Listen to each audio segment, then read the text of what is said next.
सभी बच्चों का मुकेश केमिस्ट्री लेक्चर्स में वेलकम और स्वागत है। बच्चों, आज हम लोग क्लास 12 केमिस्ट्री का चैप्टर नंबर 8 एल्डिहाइड, कीटोन और कार्बोक्सिलिक अम्ल पढ़ने जा रहे हैं। ये बच्चों, ये चैप्टर यूपी बोर्ड 2024 की बोर्ड एग्जाम में 8 नंबर का आएगा, यानी कि 8 मार्क्स इस चैप्टर के लिए निर्धारित किए हैं बोर्ड ने, बोर्ड एग्जाम 2024 के लिए। तो बच्चों, इसमें हम एल्डिहाइड, कीटोन और कार्बोक्सिलिक अम्ल को पढ़ेंगे। अब इसमें एल्डिहाइड और कीटोन, ये जो दो कंपाउंड्स हैं, इन कंपाउंड्स की बहुत सारी सिमिलरिटीज़ हैं, जिस वजह से इन दोनों कंपाउंड को मैं आपको एक साथ पढ़ाऊंगा। एल्डिहाइड और कीटोन दोनों को मिला करके एक साथ एक वर्ड यूज करते हैं, कार्बोनिल यौगिक। यानी कि जब कार्बोनिल यौगिक बोला जाता है तो उसका मतलब एल्डिहाइड या कीटोन होता है। अब बच्चों, ऐसा क्यों होता है, इसको समझते हैं। ऐसा इसलिए होता है क्योंकि एल्डिहाइड और कीटोन दोनों में कार्बोनिल समूह होता है, double bond C double bond O, और कार्बोनिल समूह होने की वजह से एल्डिहाइड को भी कार्बोनिल यौगिक कहते हैं और कीटोन को भी कार्बोनिल यौगिक कहते हैं। अब इन दोनों को अलग अलग समझते हैं। सबसे पहले एल्डिहाइड को समझते हैं। एल्डिहाइड क्या है?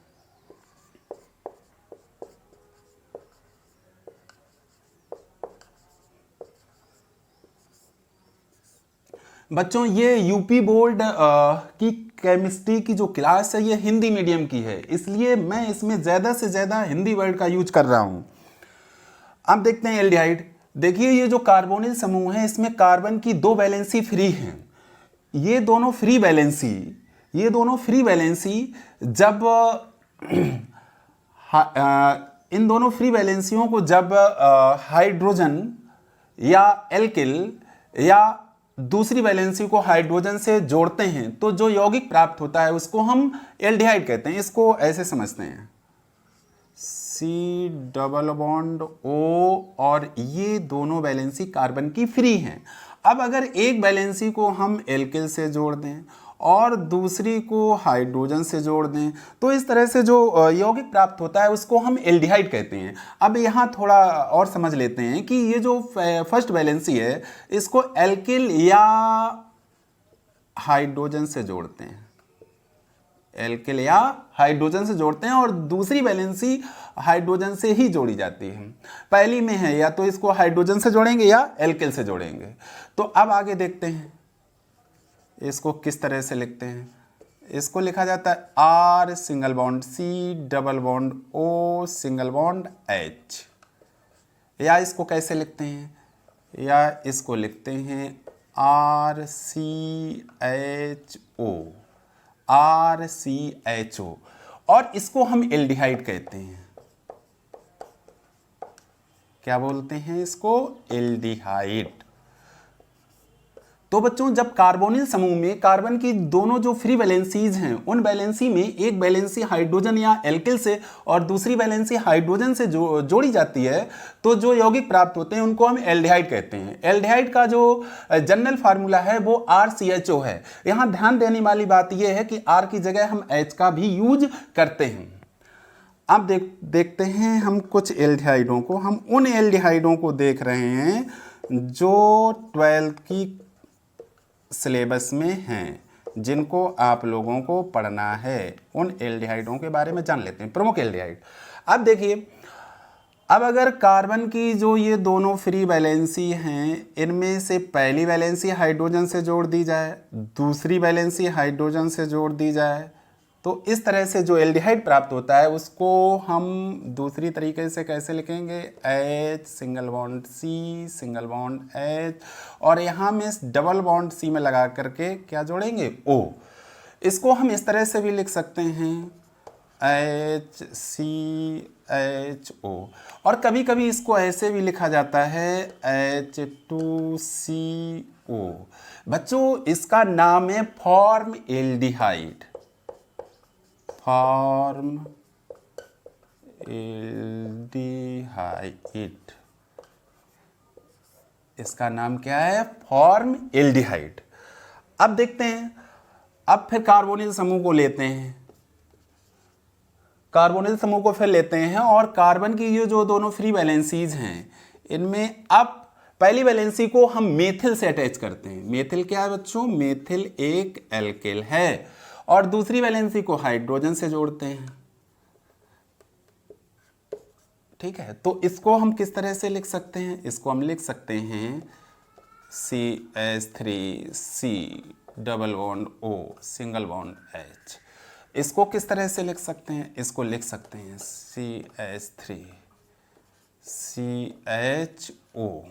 CH3CHO। ये बच्चों एक प्यारा सा एल्डिहाइड है जिसका नाम है एसेट एल्डिहाइड। एसेट एल्डिहाइड बच्चों, ये दोनों एल्डिहाइड आपके सिलेबस में दोनों को आपको पढ़ना है। पहला एल्डिहाइड है SCHO यानी कि फॉर्मेल्डिहाइड और दूसरा एल्डिहाइड CH3CHO एसेट एल्डिहाइड। ये दोनों एल्डिहाइड एलिफेटिक एल्डिहाइड हैं। अब हम एरोमेटिक एल्डिहाइड में जाते हैं।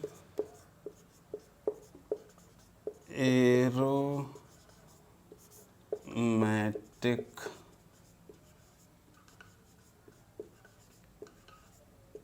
एल्डिहाइड, इसको समझते हैं बच्चों। ये जो कार्बोनिल समूह है इसी से इसको समझने का प्रयास करते हैं। C डबल बॉन्ड O और ये दोनों कार्बन की फ्री वैलेंसी है। अब इनमें से अगर पहली वैलेंसी को हम फेनिल से सेटिस्फाई करा दें बच्चों, फेनिल का सूत्र C6H5 और दूसरी को हम किससे जोड़ें? एल्डिहाइड से, सॉरी हाइड्रोजन एटम से। बच्चों जो एल्डिहाइड होता है उसमें कार्बन की जो दोनों फ्री वैलेंसीज हैं, इन दोनों फ्री वैलेंसी में दूसरी वैलेंसी हमेशा आप हाइड्रोजन से ही जोड़ेंगे। पहली वैलेंसी आप एल्किल या हाइड्रोजन, अगर एरोमेटिक है तो उसमें फेनिल से जोड़ेंगे। तो बच्चों इसको किस तरह से लिख सकते हैं? इसको हम लिख सकते हैं C6H5 single bond C double bond O single bond H। अब इसको कैसे लिखा जा सकता है? इसको लिखा जा सकता है C6H5CHO। इसको बच्चों कहते हैं बेंज एल्डिहाइड। बेंज एल्डिहाइड, इसको इसका रिंग फार्मूला देखिए। रिंग फार्मूला में नीचे ये बेंजीन रिंग है, double bond single bond double bond single bond double bond, और यहाँ पर हमें क्या जोड़ना है? कार्बन जोड़ना है। कार्बन में लगाना है डबल बॉन्ड और यहाँ जोड़ देना है सिंगल बॉन्ड से H। ये इतना जो है ये है C6H5 और ये है CHO। तो ये बच्चों एरोमेटिक एल्डिहाइड है जो आपको पढ़ना है, इसका नाम है बेंज एल्डिहाइड। तो एल्डिहाइड आपके सामने तीन हैं, SCHO formaldehyde, CH3CHO asset aldehyde, C6H5CHO Benz aldehyde. तो ये क्लास 12 के सिलेबस में एल्डिहाइड हैं जो आपको पढ़ने हैं। वैसे एल्डिहाइड और भी बहुत सारे बनाए जा सकते हैं। तो एल्डिहाइड बच्चों आपको समझ में आया होगा। अब इसके बाद हम लोग कीटोन को देखते हैं। जिन बच्चों को इसका स्क्रीनशॉट लेना है वो ले लें और इसको हम चाहेंगे कि आप अपनी एक कॉपी बना लें, उस कॉपी में इसको नोट करें। क्योंकि मैं क्रम से पूरा चैप्टर आपको पढ़ाऊंगा, पूरा चैप्टर क्या पूरा सिलेबस पढ़ाऊंगा, वो भी बोर्ड एग्जाम से पहले। तो ठीक है बच्चों, मैं इसको साफ करता हूं। तो ये था आपका एल्डिहाइड। एल्डिहाइड की कुछ एल्डिहाइड थे जिनकी बेसिक नॉलेज जानकारी थी आपके सामने। अब इसके बाद कीटोन को देखते हैं।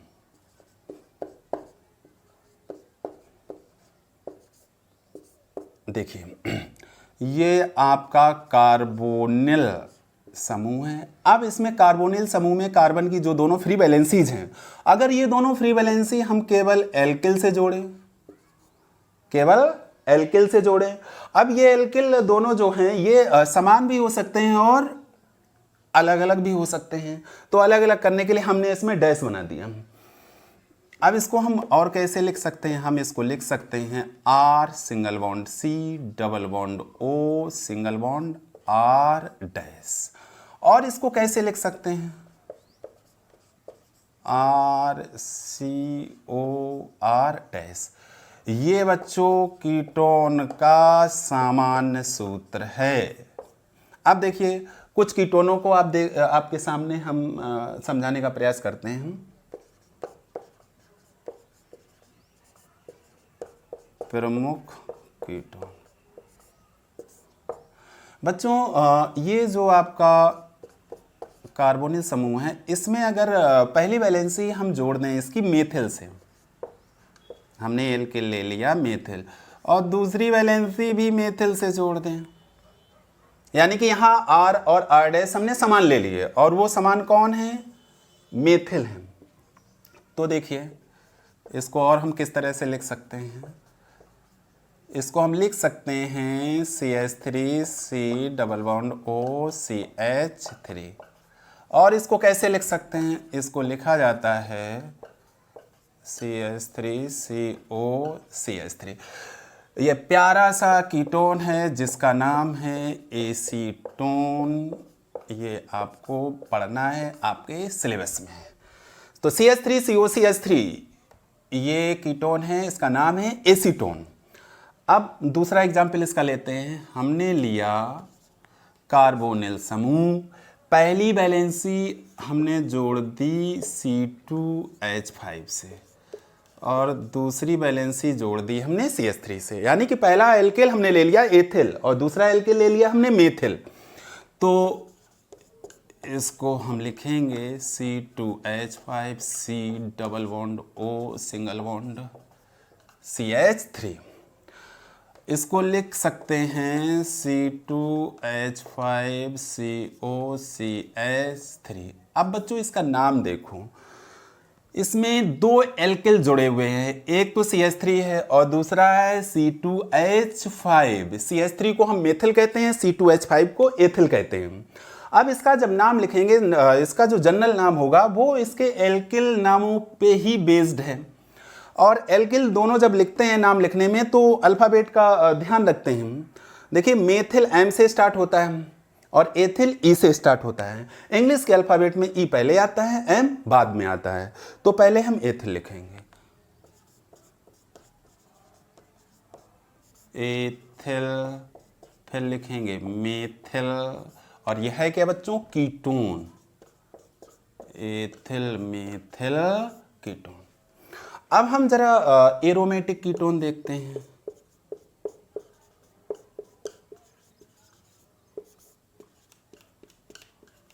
एरोमेटिक कीटोन, इसके लिए क्या करना है? आपने ले लिया कार्बोनिल समूह, कार्बोनिल समूह में एक वैलेंसी आपने जोड़ दी फेनिल से C6H5 और दूसरी वैलेंसी जोड़ दी CH3 से। CH3 means methyl. तो इसको हम कैसे लिख सकते हैं? इसको हम लिख सकते हैं C6H5 C double bond O single bond CH3, single bond CH3। अब इसको कैसे लिख सकते हैं? C6H5 COCH3, C6H5 COCH3। इसका नाम है बच्चों एसीटोफिनोन, एसीटोफिनोन, एसीटोफिनोन। अब इसका जरा हम रिंग फार्मूला एसीटोफिनोन का देखते हैं।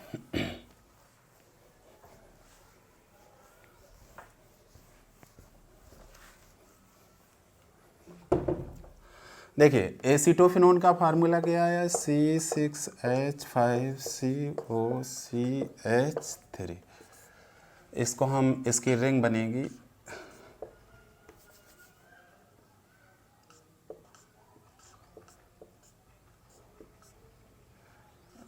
Single bond double bond single bond double bond single bond double bond, और यहाँ जोड़ दिया हमने C double bond O single bond CH3, या इसको ऐसे भी लिखते हैं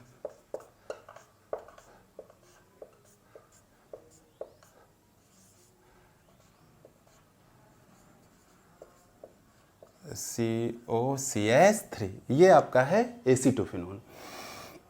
तो बच्चों अभी आपने कुछ एल्डिहाइड और कीटोन की बेसिक जानकारी समझी है आपने, और ये जाना है कि कौन कौन से एल्डिहाइड हमें पढ़ने हैं और कौन कौन से कीटोन आपको पढ़ने हैं। अब इनका आईपीएससी नोमेनक्लेचर देखते हैं, इनका नाम आईपीएससी सिस्टम में कैसे लिखा जाता है उसको समझने का प्रयास करते हैं।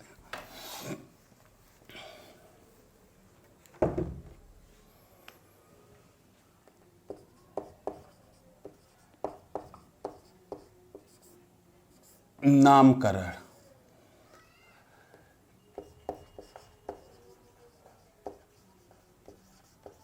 नोमेनक्लेचर, नामकरण किस सिस्टम में? IUPAC, international union of pure and applied chemists. अब देखिए आईपीएससी सिस्टम में ऑर्गेनिक कंपाउंड्स का नाम लिखने में एक फ्रेम है, उस फ्रेम को जान लेते हैं। देखिए जब भी किसी कंपाउंड का आईपीएससी सिस्टम में नाम लिखते हैं तो सबसे पहले हमें उसका लिखना पड़ता है रूट वर्ड। क्या लिखना पड़ता है? Root word. सबसे पहले रूट वर्ड लिखते हैं, इसके बाद हम लिखते हैं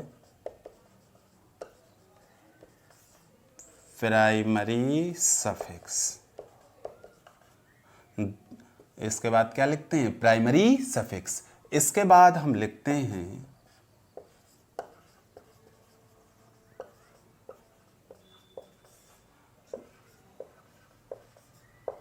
सेकेंडरी सफिक्स। इसके बाद लिखते हैं सेकेंडरी सफिक्स। सबसे पहले रूट वर्ड,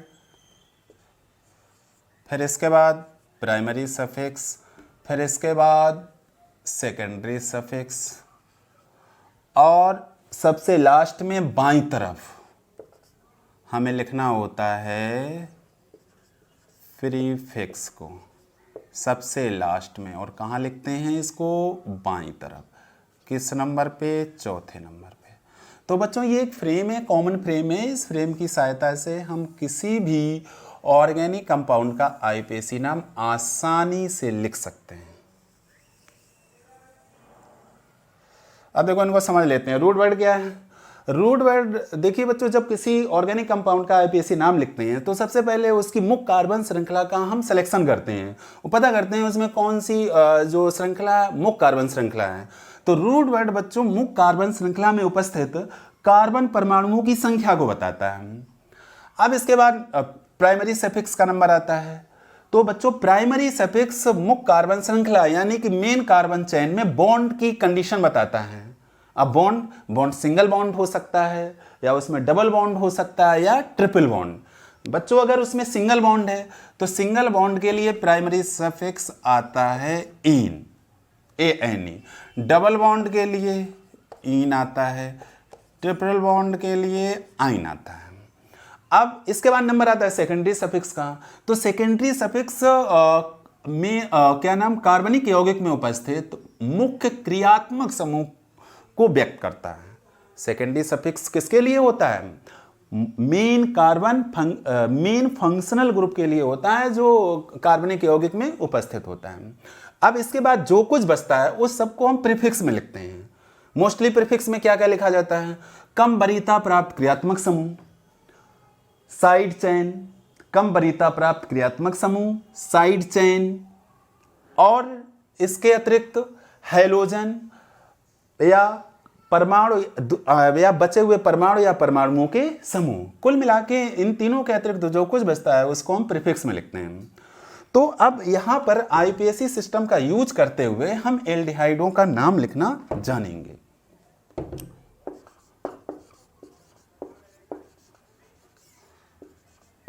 बच्चों आईपीएससी नेम इंग्लिश वर्जन में ही लिखने की प्रैक्टिस करेंगे।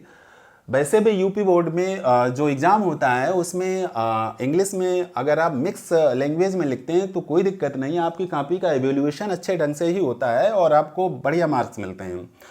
अब आगे अगर आपको केमिस्ट्री पढ़ना है तो अधिक से अधिक आपको इंग्लिश वर्ड सीखने पड़ेंगे। हालांकि ये हिंदी मीडियम का हमारा लेक्चर है, इसलिए हम कोशिश कर रहे हैं कि ज़्यादा से ज़्यादा हिंदी वर्ड का यूज करें, लेकिन हमारी सलाह है कि IPSC सिस्टम आप इंग्लिश में ही पढ़ें। देखिए, पहला जो हम लोगों ने एल्डिहाइड देखा था HCHO, इसको कैसे लिखते हैं? HCHO। बच्चों, ज़्यादातर जिन क्रियात्मक समूहों में कार्बन है उनका कार्बन चेन की नंबरिंग में आता है। अब बच्चों यहाँ देखिए, यहाँ एक ही कार्बन है, तो नंबरिंग या मेन कार्बन चेन ऐसा कुछ इसमें नहीं है। इसमें एक कार्बन है, तो इसका रूट वर्ड आ जाएगा बच्चों, एक कार्बन के लिए रूट वर्ड होता है मीथ। क्या आएगा? Myth, METH। और यहाँ पे सिंगल बॉन्ड है, तो सिंगल बॉन्ड के लिए इसका प्राइमरी सफिक्स आएगा इन, ANE। अब सेकेंडरी सफिक्स होता है क्रियात्मक समूह के लिए। अब यहाँ पे जो एल्डिहाइड में जो क्रियात्मक समूह है वो CHO है, और CHO का जो सेकेंडरी सफिक्स होता है बच्चों, किसका? CHO, एल्डिहाइड का। एल्डिहाइड का जो सेकेंडरी सफिक्स होता है वो होता है AL, यानी कि अल। इसको नोट कर लीजिएगा, अल। क्या होता है बच्चों? अल होता है। अब देखिए, इसके बाद नंबर आता है सेकेंडरी सफिक्स का, तो सेकेंडरी सफिक्स यहाँ अल है। तो अब इन तीनों को जोड़ दीजिए, इसका नाम आ गया बहुत ही आसानी से मीथेनल। मीथेनल। बच्चों, जब प्राइमरी सफिक्स से सेकेंडरी सफिक्स जोड़ते हैं तो प्राइमरी सफिक्स का जो ई होता है वो रिमूव कर देते हैं, यानी कि उसको हटा देते हैं। अब दूसरा एल्डिहाइड देखते हैं। दूसरा एल्डिहाइड बच्चों आपने पढ़ा था एसिटेल्डिहाइड, CH3CHO। इसको इस तरह से भी लिखते हैं, CH3 सिंगल बॉन्ड CHO। तो बच्चों, इसमें जो कार्बन चेन बन रही है उसमें 2 कार्बन है, 1 2। अब 2 कार्बन के लिए जो रूट वर्ड यूज होता है वो आपको पता है, एथ, ETH। और ध्यान से देखो, यहां पर भी सिंगल बॉन्ड है, तो सिंगल बॉन्ड के लिए प्राइमरी सफिक्स इन, ANE, एन। और एल्डिहाइड ग्रुप है, तो एल्डिहाइड ग्रुप के लिए सेकेंडरी सफिक्स अल, AL, अल। तो इसका IPSC नेम हो गया एथेनल। क्या हो गया? एथेनल। अब इसके बाद कुछ बड़ा एल्डिहाइड लेते हैं, CH3 CH2 CHO।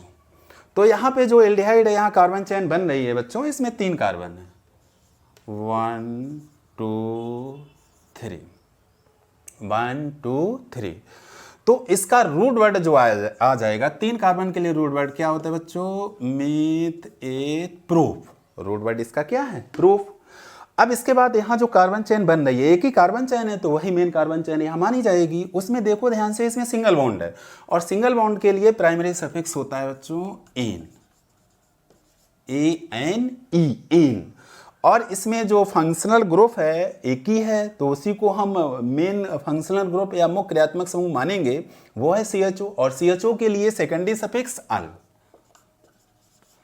अब ये नंबर फर्स्ट पे है, तो नंबर फर्स्ट आप लिखें, नहीं भी लिखेंगे तब भी कोई दिक्कत नहीं है। तो ये क्या हो गया? इसको जोड़ेंगे, प्रोपेनल फर्स्ट या प्रोपेनल, ये हटा देंगे जोड़ते समय। तो बच्चों, इस तरह से हम एल्डिहाइडों के IPSC नाम आसानी से लिख लेते हैं। इसको स्क्रीनशॉट ले लो या अपनी कॉपी में नोट करते जाइएगा। तो बच्चों, अब इसको हम हटा देते हैं। इसके बाद अब नंबर आता है कीटोन का। स्टेप बाय स्टेप समझते चलिए, आपको एल्डिहाइड और कीटोन बहुत ही अच्छे ढंग से समझ में आएगा, ये हमारी गारंटी है। अब आता है बच्चों कीटोन। बच्चों, अब कीटोन का IPSC में नाम लिखना सीखेंगे। तो सबसे पहले कीटोन जो समूह है, इसका सेकेंडरी सफिक्स जान लें।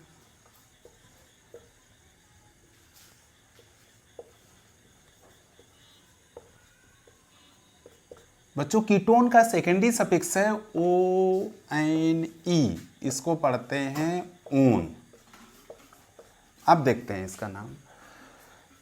अभी आपने पढ़ा था एसीटोन, CH3COCH3, इसका आईपीएसी नाम देखते हैं। तो बच्चों इसमें देखो, इसमें जो कार्बन चेन है, एक ही कार्बन चेन है तो उसी को मेन कार्बन चेन मानेंगे। इसमें टोटल कार्बन चेन में जो कार्बन एटम है 1 2 3 कार्बन एटम है। अब जो मेन कार्बन चेन होती है, जब उसमें कार्बन एटम की संख्या ज़्यादा होती है तो उसकी नंबरिंग करने की ज़रूरत होती है। नंबरिंग हमेशा उस तरह से करते हैं जिधर से मुख्य क्रियात्मक समूह पास में आ रहा हो। तो इसमें मुख्य क्रियात्मक समूह कीटोन है, CO है, तो चाहे इस साइड से नंबरिंग करें तब भी इसको नंबर 2 मिल रहा है, और इधर से नंबरिंग करें तब भी इसको नंबर 2 मिल रहा है। तो किधर से भी हम कर सकते हैं, तो 1 2 3। तो बच्चों ये जो मेन कार्बन चेन है, इसमें टोटल कार्बन एटम है 3, तो इसका रूट वर्ड हो जाएगा प्रोप। रूट वर्ड क्या होगा, प्रोप। अब इसके बाद हम इसमें जोड़ते हैं primary suffix. Primary suffix bond की कंडीशन बताता है। तो बच्चों इसमें जो मेन कार्बन चेन में बॉन्ड है वो सिंगल बॉन्ड है, और सिंगल बॉन्ड के लिए प्राइमरी सफिक्स लगता है एन, ANE, एन। इसके बाद इसमें जोड़ेंगे secondary suffix. Secondary suffix main functional group क्रियात्मक समूह को बताता है, और इसमें क्रियात्मक समूह है कीटोन, और कीटोन का सेकेंडरी सफिक्स है ओन, ONE। बच्चों ओन जुड़ा है नंबर 2 पर, तो इसमें लिख देंगे ओन 2, और इसको जोड़ के लिखेंगे प्रोफेनोन 2। अब देखिए ये सबसे लीस्ट कार्बन एटम वाला कीटोन है, तो इसमें 2 लिखना जरूरी नहीं है, इसको हम ऐसे भी लिखते हैं प्रोपेनोन। इसको केवल प्रोपेनोन भी कह सकते हैं। क्यों? क्योंकि ये सबसे कम कार्बन एटम वाला कीटोन है। अब दूसरा कीटोन देखते हैं, कार्बन चेन लंबी करते हैं थोड़ी। CH3 CH2 CO CH3। अब इसका नाम लिखने की कोशिश करते हैं। तो बच्चों देखिए इसमें कार्बन चेन ये है, और इस एक ही कार्बन चेन है, तो इसी कार्बन चेन को मेन कार्बन चेन हम मानेंगे। अब इसकी नंबरिंग करेंगे। नंबरिंग हम इधर से भी कर सकते हैं और इधर से भी कर सकते हैं, लेकिन नंबरिंग उधर से की जाती है जिधर से मुख्य क्रियात्मक समूह पास में हो। तो इसका मुख्य क्रियात्मक समूह कीटोन है जो कि इस तरह से पास में है, तो इसकी नंबरिंग करते हैं 1 2 3 4। तो इसमें total carbon atom main carbon chain में 4 हैं, तो इसका रूट वर्ड 4 के लिए हो जाएगा ब्यूट। अब इसके बाद इसमें बॉन्ड देखते हैं, तो सिंगल बॉन्ड लगा हुआ है मेन कार्बन चेन में, तो इसका प्राइमरी सफिक्स सिंगल बॉन्ड के लिए क्या लिखा जाएगा, ANE। Root word primary suffix. अब लिखना है इसका सेकेंडरी सफिक्स। तो सेकेंडरी सफिक्स होता है मेन फंक्शनल ग्रुप को डिनोट करता है सेकेंडरी सफिक्स, और इसमें मेन फंक्शनल ग्रुप कीटोन है, और इसका सेकेंडरी सफिक्स हो जाएगा ओन, और ये नंबर 2 पर है, तो ओन 2। अब इन तीनों को जोड़ देंगे, ब्यूटेनोन 2। ध्यान रखेंगे प्राइमरी सफिक्स के साथ जब सेकेंडरी सफिक्स जोड़ा जाता है तो प्राइमरी सफिक्स का ई हटा दिया जाता है। तो बच्चों इस वीडियो में हमने एल्डिहाइड और कीटोन की बेसिक नॉलेज आपको दी कि इनमें समानता क्या है, और एल्डिहाइड क्या है और कीटोन क्या है, और मेन एल्डिहाइड कौन कौन से हैं जो आपको पढ़ने हैं, और मेन कीटोन कौन कौन से हैं जो आपको पढ़ने हैं, और इनका आईपीएसी सिस्टम में नाम कैसे लिखते हैं। तो बच्चों इस वीडियो में बस इतना ही। अगले वीडियो में हम आपको एल्डिहाइड और कीटोन के बनाने की विधियां पढ़ाएंगे। तो बच्चों अगर ये वीडियो पसंद आया हो तो इसको सब्सक्राइब और लाइक ज़रूर कर दीजिएगा। Thank you.